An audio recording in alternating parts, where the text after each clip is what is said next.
একজন রাজ্য বিজেপি সভাপতি বললেন, এমন মারুন যাতে সোজা হয়ে বাড়ি ফিরতে না পারে। আর তার জবাবে তৃণমূল নেতা বললেন, এটা নৈরাজ্য। কিন্তু প্রশ্ন হল, এই বিতর্ক কি শুধু একটি মন্তব্যের, নাকি এর পিছনে রয়েছে আরও বড় রাজনৈতিক বার্তা? আজকের ভিডিওতে আমরা জানব তিনটি গুরুত্বপূর্ণ বিষয়। প্রথমত, শ্রমিক ভট্টাচার্য ঠিক কী বলেছেন যে বক্তব্য নিয়ে এত বিতর্ক।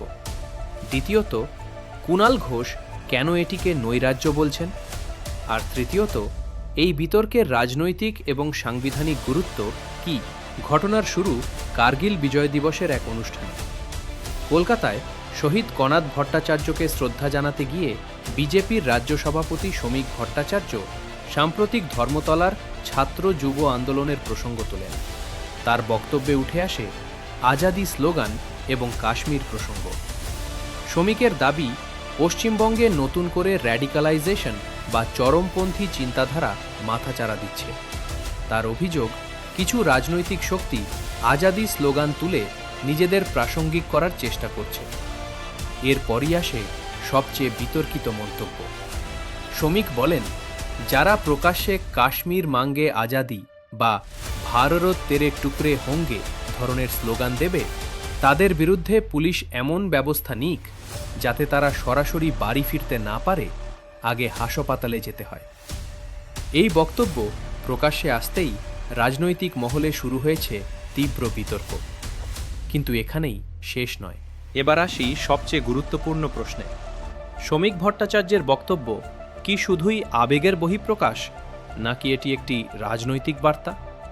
শ্রমিকের বক্তব্যে বারবার উঠে আসে জাতীয় নিরাপত্তা, কাশ্মীর এবং শ্যামাপ্রসাদ মুখোপাধ্যায়ের আদর্শ।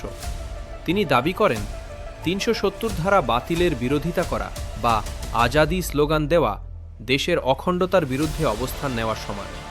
তার কথায়, পশ্চিমবঙ্গে এখন এই ধরনের রাজনীতি বরদাস্ত করা হবে না।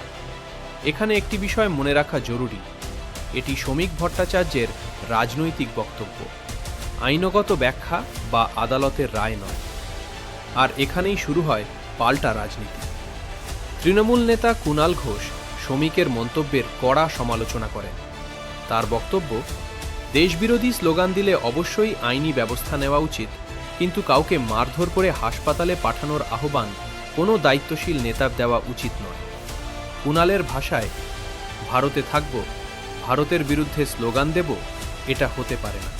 কিন্তু তাই বলে ধরে মারুন, হাসপাতালে পাঠান, এটাও গণতন্ত্রে হতে পারে না।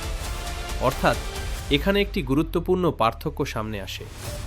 একদিকে কঠোর আইন প্রয়োগের দাবি, অন্যদিকে আইন নিজের হাতে তুলে না নেওয়ার আহ্বান। এই বিতর্কের মাঝখানে আরও একটি বিষয় সামনে এসেছে।